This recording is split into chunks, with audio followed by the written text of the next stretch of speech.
All right, this is quite the setup. I love it. This is such a beautiful Awesome. presentation for you guys. Great. So good morning and happy Wednesday, everyone. My name is Cameron Andres. I do business development here at Best Roofing. So just to give you a brief introduction about the company, we're a commercial roofing contractor based here in Southeast Florida. We do re-roofs, we do recoveries, repairs, and preventative maintenance plans for both flat and sloped roofing. Although we are a roofing company, we're not going to be teaching you about roofing specifically today.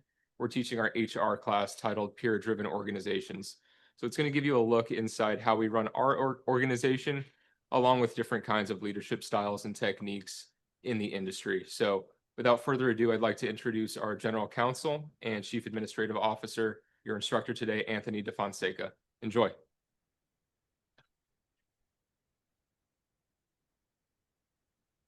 Thank you, Cam, and for that lovely introduction. And good morning, everyone. As Cam stated, I'm Anthony DeFonseca. I'll be speaking today on peer-driven organizations. And my role here at Best Roofing, I'm the General Counsel and Chief Administrative Officer. And what that means is obviously I handle the risk aspect and compliance for Best Roofing. But as the Chief Administrative Officer, one of the things that I really do here is I administer the policies and systems that we have in place to manage our day-to-day operations of the company across all of our different departments, whether it's finance, marketing, sales, estimating, operations, fleet, and to ensure that we have efficiency in how we operate, but then also to align it with our short-term, medium, and long-term goals and objectives. And it's really the day-to-day way that we go about running our business that allows us to be optimal, which is the end of the day translates to success for our end user, which is our client. And a little bit peeling back the layers about how I got here. I've been at Best Roofing for 4 years now, and prior to Best Roofing, I served at a boutique construction firm in Boston, where I served construction firms across the country and globe and engineering firms. And prior to that, I was a prosecutor here in Florida. And prior to being a prosecutor in Florida, I have had the privilege of serving as a special agent with the Department of Homeland Security. And prior to that, I was a sports athlete where I played dual athlete for Rhode Island College, soccer and baseball. And then before that, I was one of 4 siblings. And the reason why I say all that is because the principles that we're talking about today not only apply to effective peer-driven organizations, but also to everyday life. And all those different and experiences that I have lend to demonstrate why the experience was either favorable or unfavorable. And we're going to dive into some of those examples as we go through the slides today. So without further ado, we'll get rolling. So what are peer-driven organizations? And organizations where influence and accountability are distributed among peers, fostering collaboration and mutual support. And you'll know this when you see key characteristics that stand out. It's a decentralized accountability, peer-driven support, collaborative culture, and shared responsibilities. And what this means is it's not just decision-making that's occurring at the very top with your senior executive, the CEO. You're empowering your middle management and really your employees throughout to make decisions. We have a saying here at Best Roofing, we give you permission to think. And peer-driven support, we're big on cross-functional collaboration between our departments. Just because you work in sales doesn't mean that you don't work with operations. We want to make sure that we work cross-functionally to support each department in the end goal and driving customer success. And share responsibilities. We believe that our business model requires working in teams. And when you work in teams, you share responsibilities and accountability. And so when you win together and you lose together, you build a bond, and it's an accountability to not just your own self, but you feel like you have a greater sense of purpose by having accountability to your peers. And you don't want to let them down, similar to like a sports analogy. And why is that important in the workplace? We talk about it all the time. You want to be agile and innovative. If you're on the roof and we have an example where something's occurring, you want to be able to have the ability to change things up in real time. Like if it starts to rain, we all work in South Florida. At any given time during the summer, you can have experience of rain can come at any moment. And we want to have the ability to stop, protect the roof, and be able to protect our clients' assets. Now, if we didn't give our employees permission to think, then we would have the inability to protect the roof and make sure that we would have no water intrusion. And then enhance performance. As you empower your employees to think and give them greater responsibility and accountability, it enhances their performance because they feel meaningful work. They have more value. It's more intrinsic meaning to them. And it's important to also have a shared vision. And what we mean by that is if your employees understand what it is that we're chasing, if we're all chasing the same goal, then we have a shared vision of what it means, what success means, what it means for the company, what it means for yourself, what it means for your peers, and most importantly, how we get there.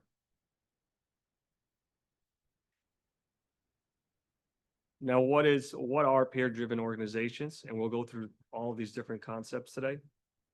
Is it employees? Is it a boss-centric? Is it based on individuals? Is it run like a family? Is it managers-driven? Or is it hierarchy-based?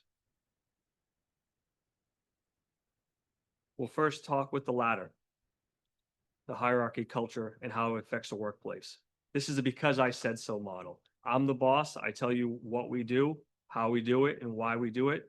Just don't ask me any questions. Now, in some instances, some employees like that because it's predictable. They know that if one person makes a decision making, that they can be held accountable, and that if anything goes wrong, well, they're the ones, the buck stops with them. It's efficient because it's a one decision maker. You don't have groupthink where you have to get 3, 4, 5 people or 5 executive buy-ins. Clear accountability. We mentioned the buck stops with one person.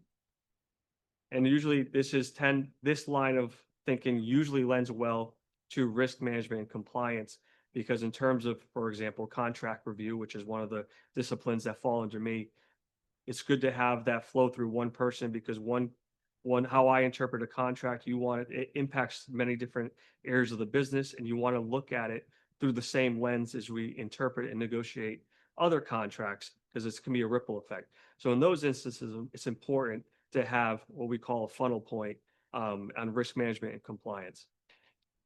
But the cons of that, as we mentioned, when you don't give what we say people permission to think, they don't feel like they're meaningful or they're valued. So you have low employee morale. We have slow decision making.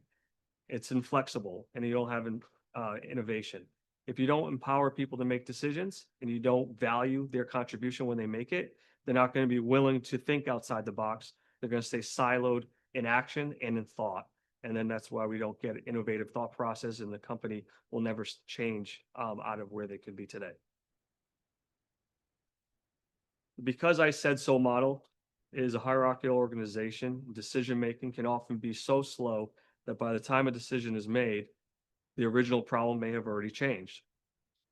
And I use an example of when I was working with Homeland Security, and I was en route. I was working in Orlando at the time, and we were going to a targeted suspect that we were going to his house. He was a fugitive, and we were riding in the back of a Hummer on East Robinson and Lake Eola.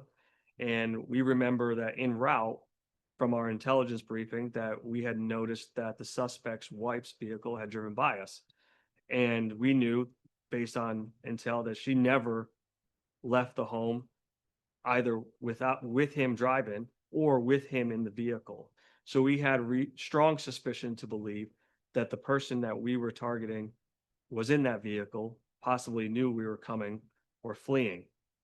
Now, in that instance, if we had to wait, and you know how the government works, if I had to wait to call and go up the chain of command, go to my supervisory agent in charge, go to the regional, then go all the way back up to someone who's making decisions in Washington, that car, would have been long gone, our suspect would have relocated, and then we would have spent all those resources, the funds, time, and energy on nothing, and then we could have lost him. But we were empowered to make real decisions, and we were able to effectuate a traffic stop. And sure, lo and behold, we were able to locate our target and suspect, and all of our work came to fruition. And it was rewarding because we were able to think in real time and act on it without feeling that we had to cut through red tape and seeing all of our effort go to waste. So you want to make sure that you empower your team to make decisions in real time. And when you have a hierarchical structure, sometimes that can reduce or limit their ability to do so. And we talked about how it can impact it. When you don't allow your employees to think in real time, it'll eventually trickle down to your customer because it could create damages. We talk about Best Roofing as an example. If it starts to rain and our crew knows that the rain's coming, they know that they want to put a tarp on the roof, but do they need permission to do that? Do they need to call back to HQ to go get a tarp if they don't have one? They have permission to go to Home Depot and buy one? Yes, they do. And at the end result, sure, it has a minor financial impact because maybe it wasn't something budgeted for, but think about the end game. Now we don't have, maybe, and a lot of times our buildings, we have residents and unit owners, and we don't want to impact their day-to-day lives.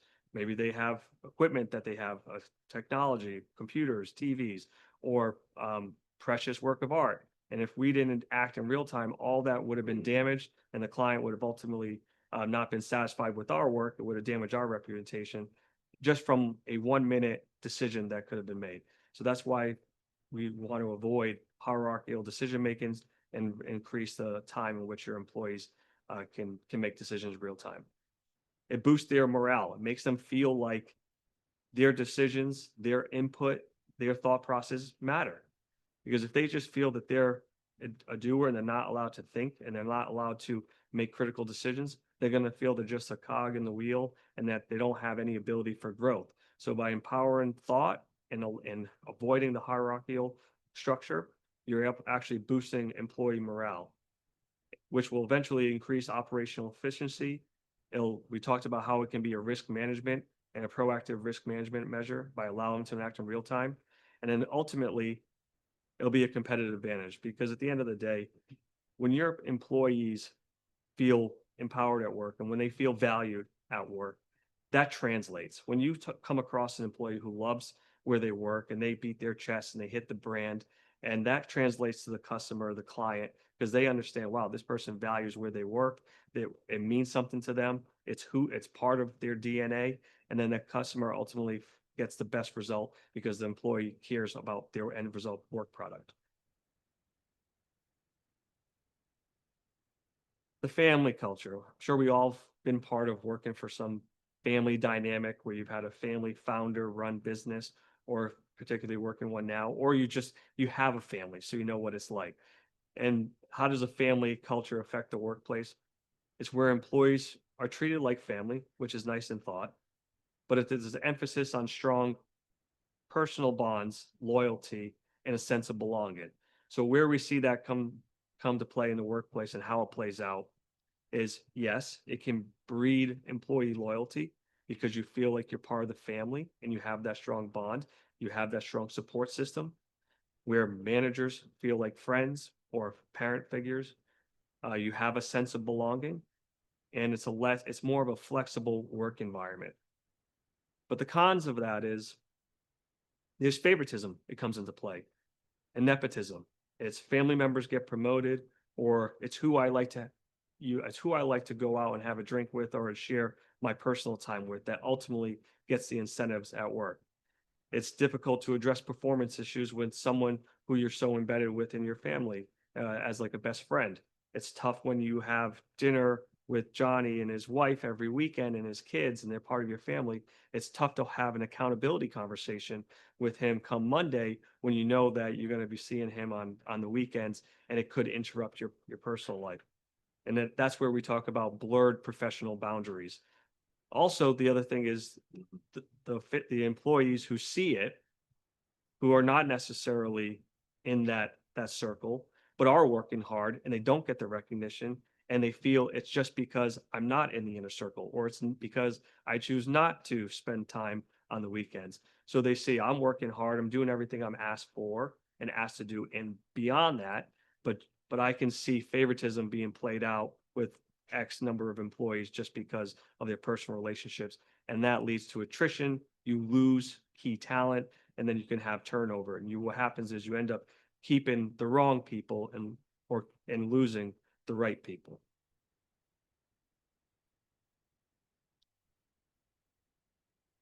And this goes to, it's not what you know, it's who you know. There is an importance in terms of group dynamic where you feel a sense of belonging and you have that sense where you can run through the wall for your employees, and you want to have a sense where you go to work and you want to have a purpose to it. You don't want to feel like you're just going and have coworkers. But sometimes when politics override performance, that's where we talk about the attrition and some key things here that we talk about some negative office politic outcomes is you have the gossip, you have the clicks. This is typically where you see it come into play. You have stonewalling where you keep people out of your circle. You isolate others and you have silos, you build silos, and then you don't have proper training that could be occurring. Ignoring others, better ideas, or taking them as your own. And so what we typically do is we identify that, we try to encourage as many cross-collaborative, interdepartmental collaboration among departments. We try to break down cliques. They happen, it's normal, but we try to encourage our leaders to identify it and work with teams to make sure that if it does happen, there's reasons behind it. It's not just a family dynamic where we're actually backing other good employees out. We're leaning to the employee culture where it's all about me, right? The success of the company is about me. A culture that emphasizes individual roles, responsibilities, and performance, focus on professional relationships and merit-based recognition. We see this, and I've encountered this in my career most often in the sales world, right? So in our Best Roofing, one of the things that we dealt with historically was when we had a job that came in, and it could be a really great job, and the first thing that the sales guys or gals do is they say, "Yep," they beat their chest. "That was all me. They ring the bell. They brought in a multi-billion-dollar project or whatever it may be, something they've been chasing a while, but it was about me." So we didn't want that to happen, because one thing that when you truly pull back the layers of Best Roofing, you realize that there's so much more that goes into an awarding of a job than just that individual sales role. And we have marketing efforts, we have relationships that are spent, we have someone who's helping the estimate, someone who goes on the roof, takes the measurements. We have a construction operations team who maybe have performed prior work for someone who was a decision maker on that project. So they had some goodwill, some brand equity. And that's a cycle, right? Everyone played a hand in having the ability for that project to be won. So what we've done is we realized that to incentivize the behavior that we want to reward, we have to change the way we incentivize financially our employees. So one of those things that we did was specifically with our employees, incentive-based commissions. So now we have team-based commissions based on regions, and they share those responsibilities with the regions of the departments that will be doing the work in. So that's going to be business development, it's going to be sales, it's going to be estimating, and it's going to be operations. So now they all share the financial performance of the P&L of that job. So what it does is it eliminates the me. It was all about me. It promotes cross-functional discussions to ensure that we do everything we can to win as a team. And if we do have losses as a team, we can huddle up internally with our team, identify what maybe we did wrong or what we can improve on to be successful in the future. And that has created a tighter unit internally within our divisions at Best Roofing. So yes, while you have clear roles and responsibilities, there's key objectives and performance and high accountability because it's just a number based. The cons that you create silos, you have isolation. When you work for yourself or you work on an island, you don't have that emotional connection or togetherness with your teammates. And then ultimately you can have burnout and stress and resistance to collaboration if you want to share successes. So we identified that early on. We changed the way we reward, incentivize people, and we've noticed a difference in our employees. Prioritizing individual success can inadvertently foster unhealthy competition and workload disparities, create an environment of resentment and burnout. Ultimately, and I learned this early on in my career, and when I was a prosecutor, you can't do everything yourself. And I had cases from DUI all the way up to capital punishment murder cases. And I can tell you that in all of those cases, I relied on the work of other people from law enforcement to forensic analysis who were on site taking photos and doing investigations, to detectives who followed up with interviews, to lab technicians and forensic scientists who were doing DNA sampling for me, all the way through peers, my paralegals, administrative assistants, my cross peers, attorneys who helped me on a case, and they helped get to the end of the day. Now, maybe I tried the case, I presented the case to a jury, and I was the one who received the recognition for the verdict that we received, a favorable verdict. But I certainly acknowledged the contributions of my team because I couldn't have done it without them. I couldn't have had the accuracy of the information that I had, the timeliness, or certainly the thoroughness of everything that was performed in the investigation. And I think it's really important, not just for that moment, but for future instances. So if going forward, one of the most important things I think you need to do is recognize the contribution of your peers to avoid this all about me. Because going forward, if you be the person that says it's all I won this job, this was a me thing and not a we thing, you're gonna put up barriers. You're gonna have resistance to collaboration in the future from your peers, or if they do, they may be more unwilling to do so, and you're gonna have you're gonna be an inefficient company, and then you could have a little bit of a toxic work environment. So when you hear the I, the me, you want to cut that down and encourage and promote words like we, us. There's no I in team, right? How does team culture affect the workplace?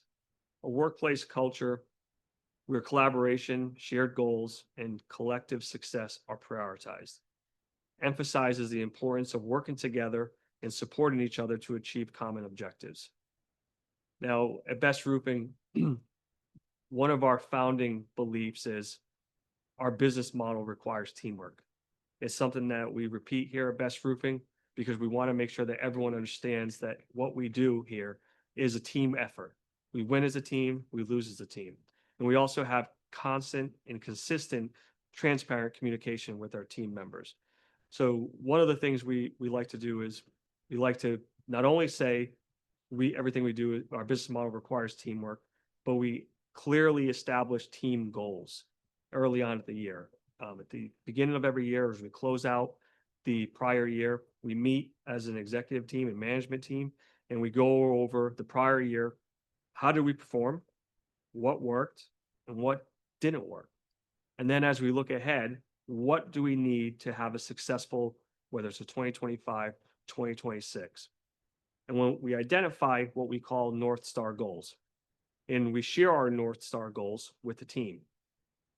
And we start with what success looks like for that year as a company and how each department shares in their contribution for us reaching that goal. So now everyone has a collective involvement in that opportunity to helping us achieve their goal.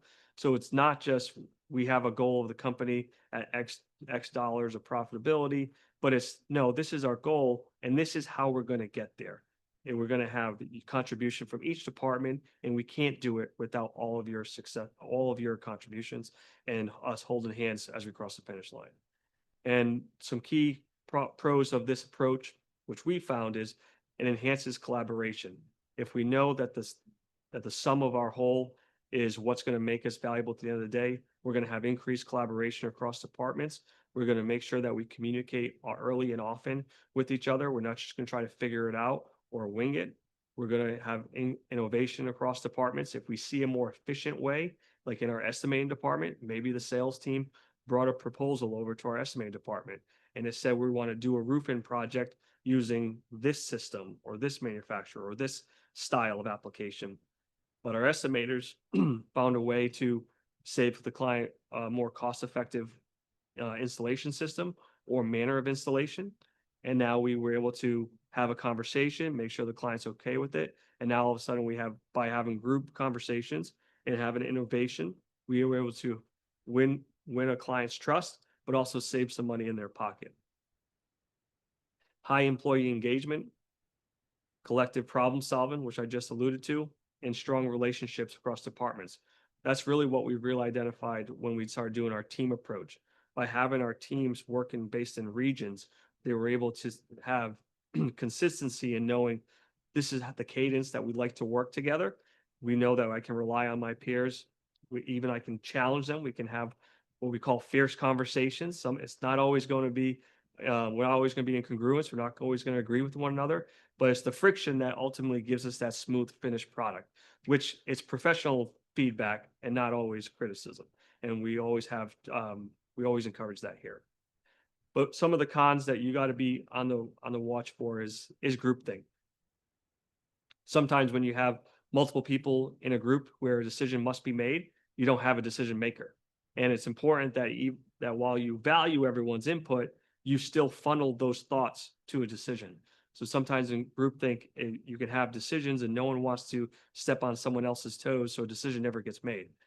And part of that is they want to avoid conflict.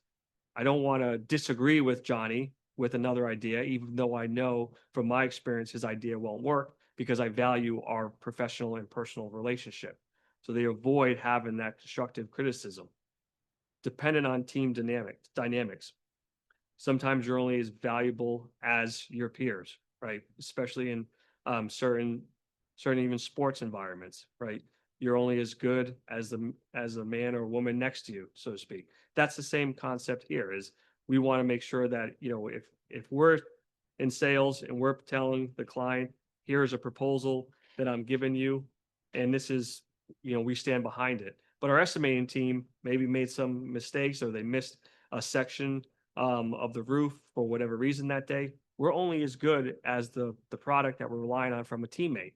So we want to make sure that we have the right players, what we call on the field, because we put our full trust in them. And then shadowing of individual achievements.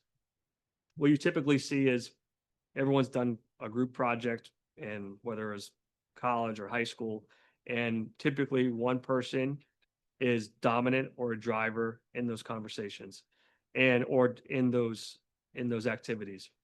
And what happens is contributions of others may be overshadowed. They won't get the credit for all the hard work they did behind the scenes, or they did all the work and there was no contributions from the other members of the team.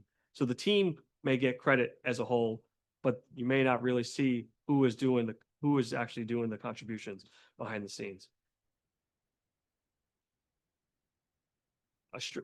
Team culture. A strong team culture allows us to attract and retain stunning colleagues who are empowered to achieve their best work. A results-oriented team culture ensures that we measure success by impact, and output, not by process or hours worked. This is exactly how we look at things at Best Roofing. It's always team over the individual. The success is the team, and it's the culture of our company. We believe that we don't just want to be the roofer of choice. We want to be the destination of choice for employees. That way they can say, I'm proud of where I work. I don't necessarily just feel I work for a roofing company, but I work for an organization that values my contribution and recognition as well. So it's really important to us that, you know, our HR department, human resources, and implements culture-driven activities to bring the team together, but also rewards and recognition ceremonies that we do on a quarterly basis to recognize those contributions of the employees, because like we mentioned, we want the right people on the field, and to do that, you have to attract and retain good talent.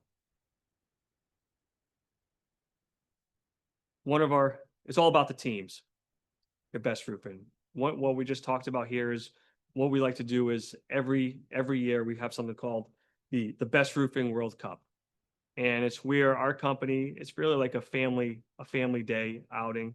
We rent a field and we break up our company based on the department they work in, and we have soccer teams. And we have one soccer team for each discipline. So it could be The administration has one team, our construction team, usually two, because they have a lot of population and presence, and then our service operations will have another team. And we compete in a World Cup format, and it's a lot of fun. And yes, there's some healthy competition, and it can get fiery out there. But it's something that everyone here at the company looks forward to each year. Everyone brings their families out. We have face painting for the kids, bounce houses, water activities, food for everyone, and it's really just a way that we can get away from it all, get out of campus, off campus somewhere, get together, and just really, break bread together. And this is what it's all about. This is why everyone shows up to work every day. It's to help serve their family. And what I always say is, for the leadership team at Best Roofing, our greatest responsibility is to continue the viability of opportunity for our employees, because we're responsible for the livelihood of 250 employees at Best Roofing. So when we have activities like this, it really magnifies the importance of what we do as a company and the meaningful impact of it. Team culture, 5 elements of a team culture. Peer accountability and team culture is really focused on enhances performance, encourages personal responsibility, builds trust and reliability, facilitates open communication, and focus on collective success. We all have heard of peer accountability, but what does it mean? It refers to the responsibility team members have to hold each other accountable for their contributions, performance, and behavior. It involves team members monitoring each other's progress, providing feedback, and ensuring that everyone meets the team standards and goals. Now, we just recently underwent an org structure change at Best Roofing because of this exact benefit. What we found is there was top heavy management, and we wanted to align our company with more director, D-level management, because we wanted the directors who are actually running this company on a day in, day out basis to provide that continuous feedback loop to employees, which does 2 things. One, it provides a continuous loop of open and continuous feedback, because everyone wants to know how they're doing. Whether it's good or bad, they want to hear it. And then secondly, it fosters growth opportunity. So when you have constructive criticism, you're not just telling someone a way to do something better. What you're doing is you're either adding tools to their tool belt, or you're sharpening tools for future use. And that allows their opportunity for growth. And the one thing we say here is, we expect our leaders to build future leaders. And that's what we just did with our org structure of our D-level employment. And by doing that, we ensure that all team members are contributing effectively and consistently towards our North Star goals that we discussed. And it helps identify and address performance issues promptly, leading to better overall results. Now, you typically see in an organizational format where you have maybe 1 or 2 review sessions on a yearly basis. But by then, you had a whole year in review to reflect. What does it really do in the moment when you've said, well, sure, I accept the feedback, but that was something that happened in March. Now we're in December. I wish I would have had that continuous feedback loop then. So it's really important to have that level of management who have the time and the bandwidth and that relationship where they can give feedback to help foster growth. And it encourages personal responsibility, peer accountability. Team members are more likely to take ownership of their tasks and strive for excellence when they know their peers are counting on them. Promotes a culture of personal responsibility and high standards. The biggest thing I can tell you, especially in roofing, but construction, but specifically in roofing, is safety. So at Best Roofing, one thing that I'm proud of is our mod rate, which translates to workers' compensation experience injuries on work sites. Industry average, okay, which is considered good across the nation, is 1. Okay, our mod rate is 0.6, which means we're excellent. And that's not a pat on my back. That's a pat on the back of all the workers. We have 10-man and crews, which consists of men and women who look out for the safety of one another. They hold each other accountability for their safety. And every day we said Safe 365. It's on the back of all of our shirts that we wear.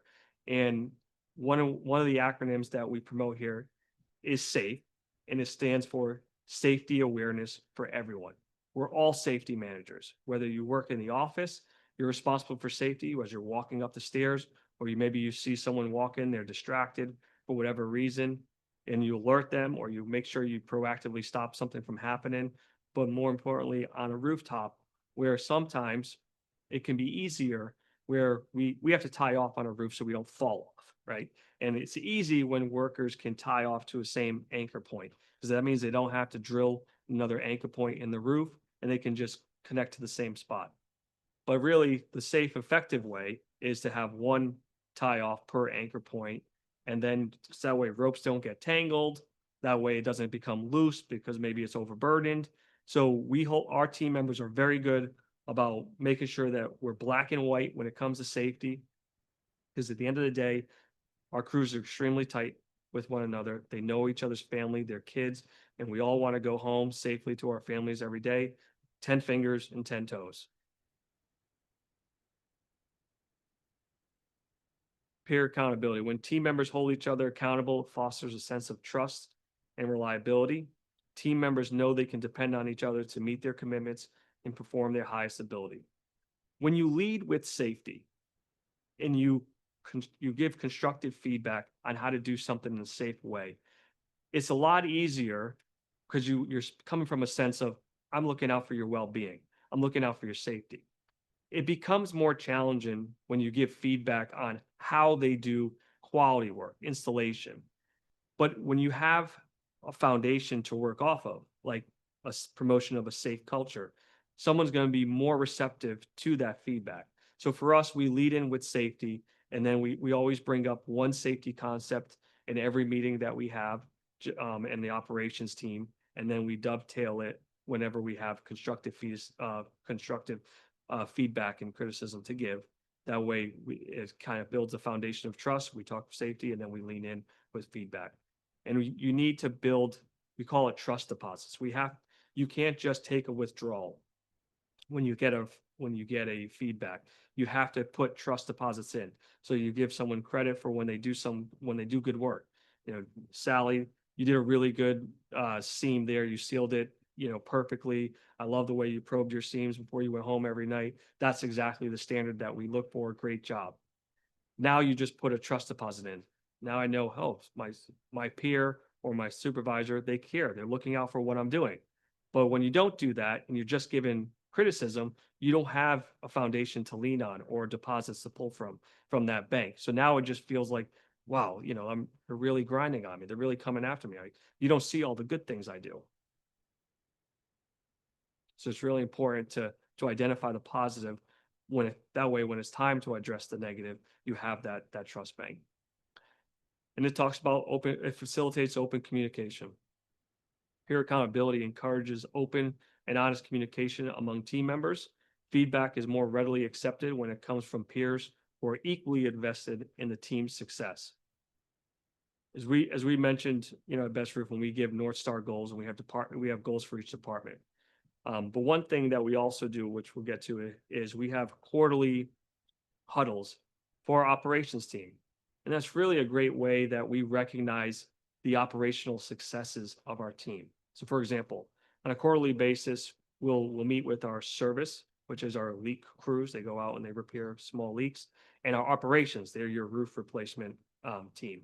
We'll meet with them every quarter, and we identify crews of the quarter in a couple different buckets. Bucket number one, who was the safest crew of the quarter?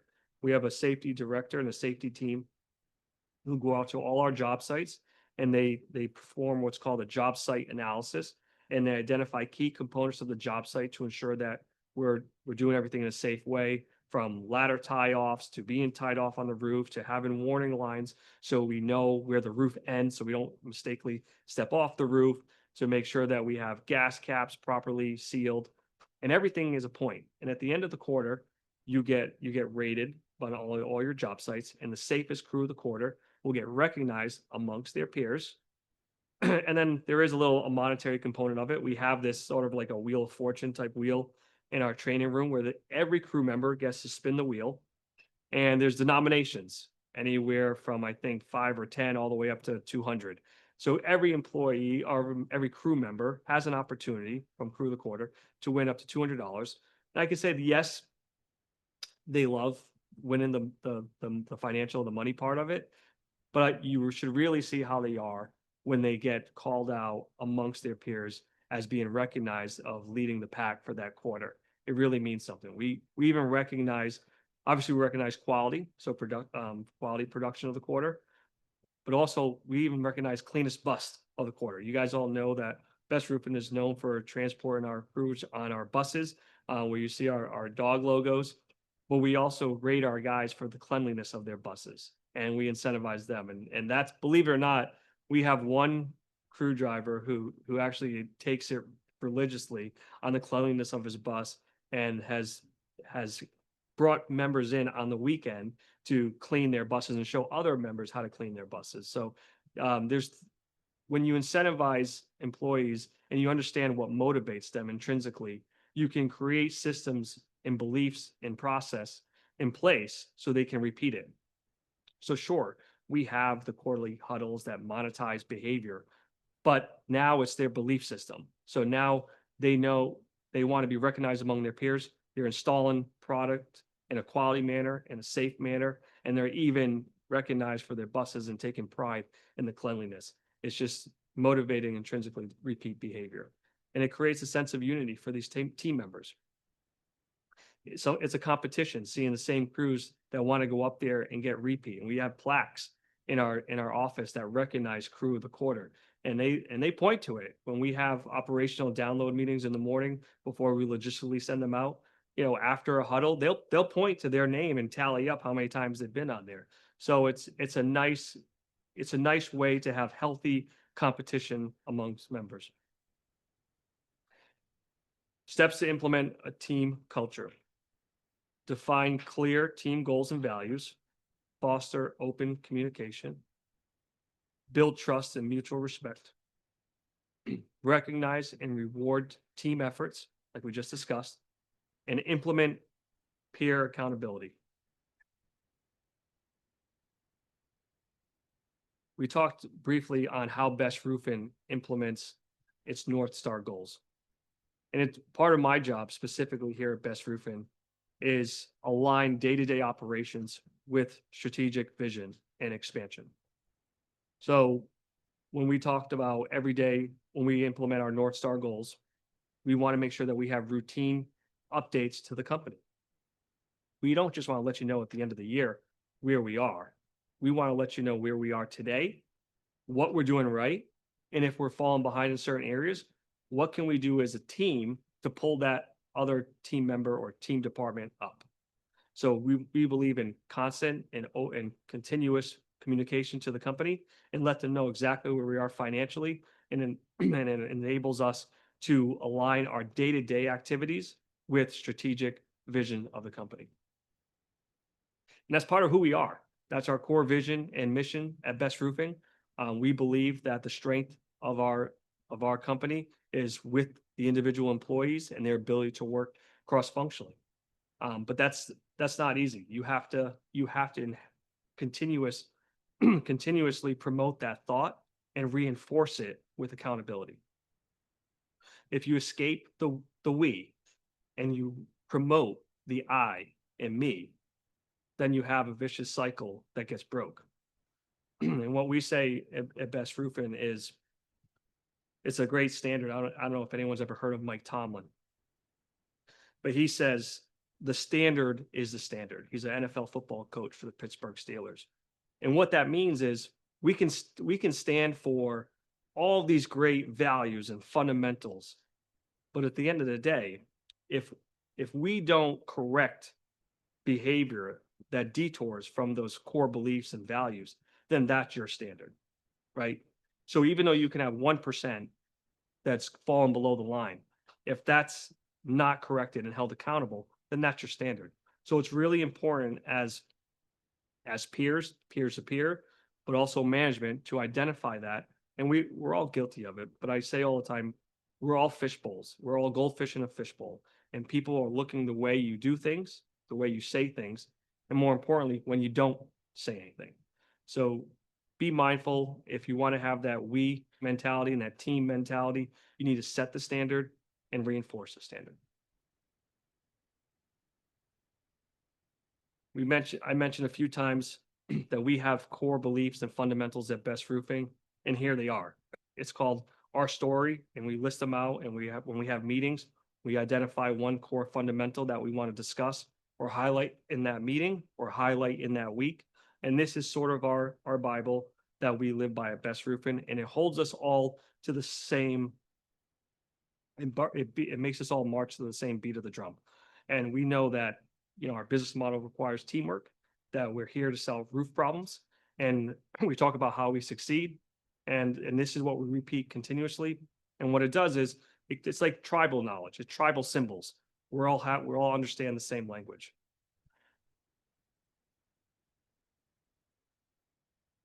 And ways to foster open communication. We mentioned it briefly. We want to create communication channels, not just what for yourself, but interdepartmentally. You want regular updates and feedback sessions with your team. And this promotes transparency. To share information openly, to build trust and transparency with your teams. That's why we have our quarterly updates with our employee base to let them know that this is where we are. We have recognitions for employees that have special accolades that we want to identify. And then we also have financial updates. And those are the town halls that we discussed.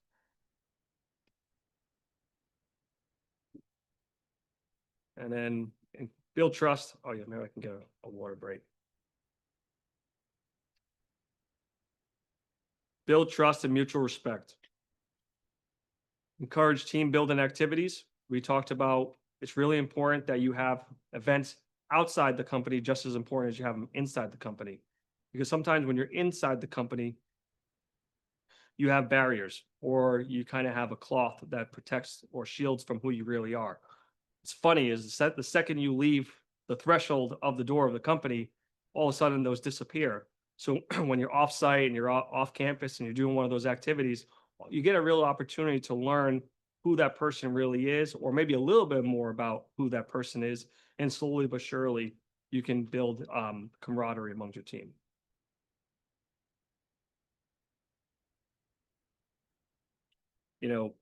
Thank you, Ken. Especially as leaders of the company, you have to understand you must lead by example. We believe in selfless leadership or servant leadership. You can't just talk to talk, you have to walk the walk. If you're willing to preach it, you must be willing to do it. So everything that I've done at Best Roofing, I wanted to understand intimately before I just make a comment on it. So if I oversee, one of my jobs at Best Roofing is to oversee safety. So before I can preach on safety, I have to understand it. So I go out to all the job sites. I go out and observe how the employees and how our crews are performing the work. I inspect the equipment. I make sure that we have the best available equipment. I see how it's operational before I can just evaluate safety performance. So I want to make sure that before I start speaking on, hey, we should do X, Y, Z differently, I want to make sure that I had an opportunity to observe how it's being done and why it's being done the way it is and how we can do it better. And it demonstrates reliability and integrity. It's if I'm going to be given constructive feedback or trying to implement change on a specific topic that maybe has been in existence for years and years to come, I need what I just talked about. I need to put those trust deposits in. Someone needs to see that I've been out there putting in the work, trying to understand why we do what we do before implementing a new process. And then we can challenge the existence of the reality of why we do things today. And it's a lot easier to receive that change communication than just a directive. And at the end of the day, it's all about building trust and mutual respect with your teams. Recognition and reward team efforts. We celebrate our wins and we identify it, and for our losses, we identify what went wrong that we can learn from. And we have a session called Lessons Learned. But as I mentioned earlier, In order for you to give that constructive feedback, you have to have a collaborative culture of a team winning environment. And to do that, you have to recognize and incentivize and reward behavior that you want repeated. So that's why we have incentive team collaboration and reward-based incentive programs. Here's a picture of one of our huddles that we do with our construction team. You see our leader, VP of operations in the middle, Bob Haddix, and even our safety director, Mauricio Nagaletto, in the back. And you even see our wheel that I was infamously talking about behind, where they all get a chance to spin. Clearly, this is pre-spin because you don't see anyone with money in their hands.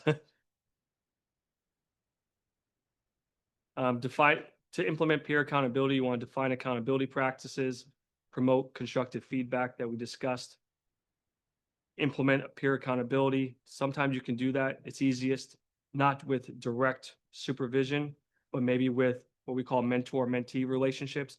It's where, yes, you're on it's the same level, but it's easier to go to a mentor who is a peer than it is going to a boss. And then that can promote the peer accountability conversations that you're looking to accomplish. Some challenges and solutions to that. You're always going to have your resistance to change agents. You got to communicate with the team the benefits of what you're doing, that the constructive feedback is not just to improve efficiencies, but to promote and foster growth potential in employees. Like I mentioned, sharpen tools, adding new tools. And you want to maintain consistency. You want to make sure that we have a standard. We talked about the standard of Mike Tomlin. The standard is a standard. And it helps people because they know what is going to be tolerated and what's not. And if they see someone that falls out of line, they can gently remind them that this is the standard. And it's called what we call clear, concise communication for all stakeholders. And we're fair, firm, and consistent in how we do things. Balance individual and team goals. You got to make sure that the individual goals align with your organizational team goals. You can't have a sales goal that doesn't mirror with what the organizational production goals are going to be. They have to be aligned. Measuring success. You'll know that it's working when your team members are having constructive confrontation and not fights. Celebrating each other's wins without being asked to. Self-development for team, where you see the the mechanisms that you've taught being implemented and coached without repeating it. You win together and you lose together.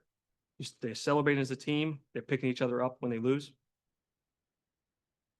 Ignorant now over ignorant for life.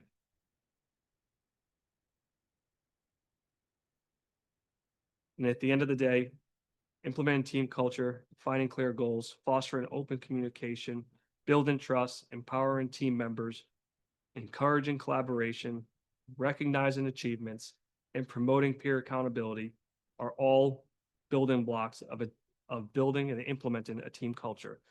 It's worked for us at Best Roofing. I'm sure some of these you can find would work for you. One of the biggest things that I found is answering the question why.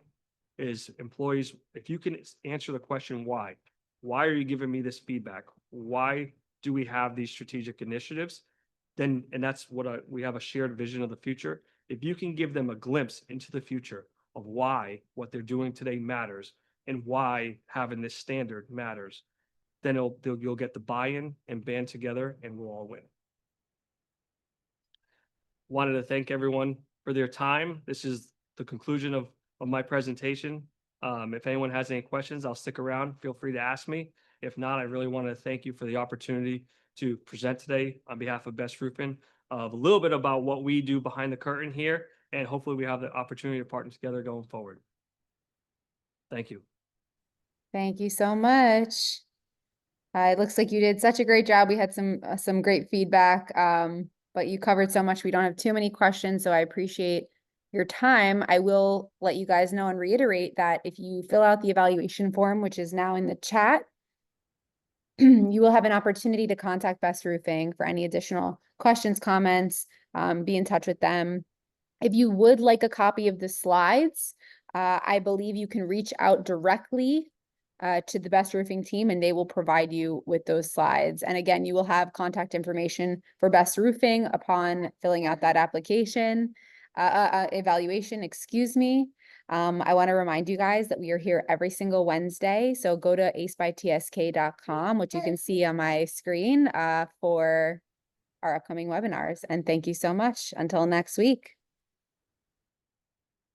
All right. Thanks, everybody. I will, if there are no parting words, Anthony, do you have anything you want to mention before we sign off and I'd hang out and go over the evaluation process with everybody? Great job, by the way. I've always heard about what you've done presentation-wise, but it was my first opportunity to actually watch your presentation. So well done. Thank you. No, I don't have anything to add. Feel free to ask me any questions. I'll be here for a couple more minutes. And if not, I just want to reiterate, thank you for the opportunity.